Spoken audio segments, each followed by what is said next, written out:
The episode begins with Merlin and Arthur arriving at a tavern with some hilarious iconic jokes. Take your hands off her.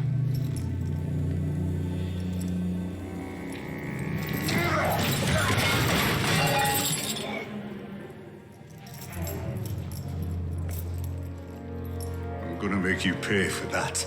I'd like to see you try.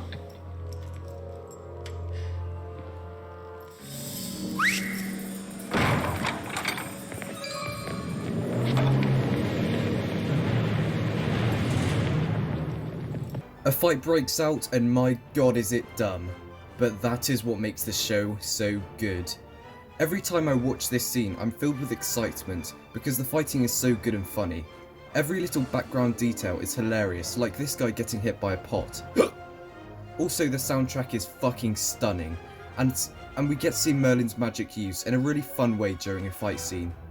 And of course we're introduced to Gwaine in this episode. This character is really fun. Gwaine is such an amazing character. He ends up becoming a fan favourite and has great development in this episode and over time. At the end of the fight, Gwaine gets stabbed, and the villain of the episode gets a clear motive because Arthur stupidly revealed himself whilst getting food thrown at him. Anyway, Gwaine gets a lift to Camelot to have his wound healed.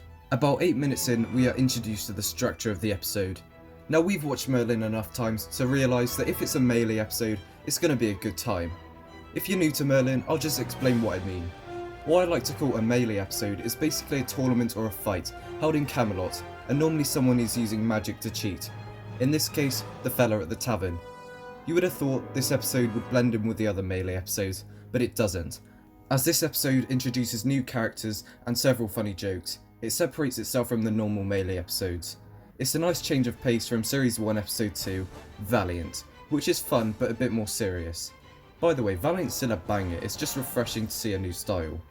Anyway, the baddie, yes, I'm calling him the baddie because I have no fucking clue what his name is. He's very boring and uninteresting, but he kills Sir Oswald and Sir Ethan with a magic blunt sword. The magic sword is powerful but disguised as blunt, so they're able to get into the tournament. The baddies, who I will now call Sir Oswald and Sir Ethan, have also bought some magic crystals that allows them to turn into Sir Oswald whilst they're the baddie by killing him, so a drop of blood on the crystal will allow them to turn into Sir Oswald. It's very difficult to explain, but I'm hoping you get the picture.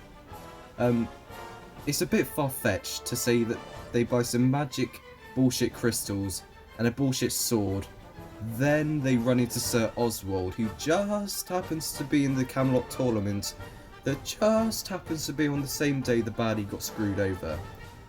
Cutting back to Camelot, Gwaine meets Gwen. Let me carry that. Princess shouldn't have to lump her washing around. Unfortunately, I'm not a princess. Ah, but you see, you are to me. This isn't working, is it? No, not really. But I like that you tried and that you know when to give up. You better have this, in case someone else takes your fancy. I've only eyes for you. It's so painful to watch.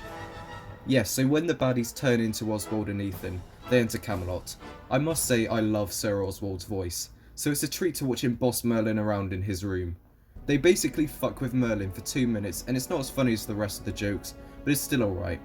After a hard day's work, Merlin has to get Gwaine back from the tavern with some hilarious dialogue. But it's not just all comical, we also get to learn more about Gwaine and it foreshadows the character development later on.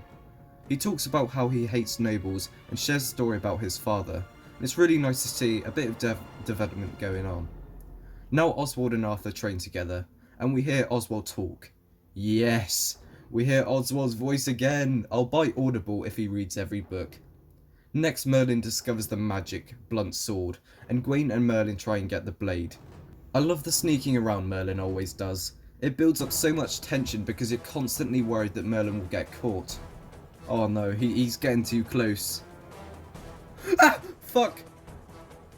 Shit hits the fan when this happens, and Gwaine gets banished. Now it's the climax of the episode.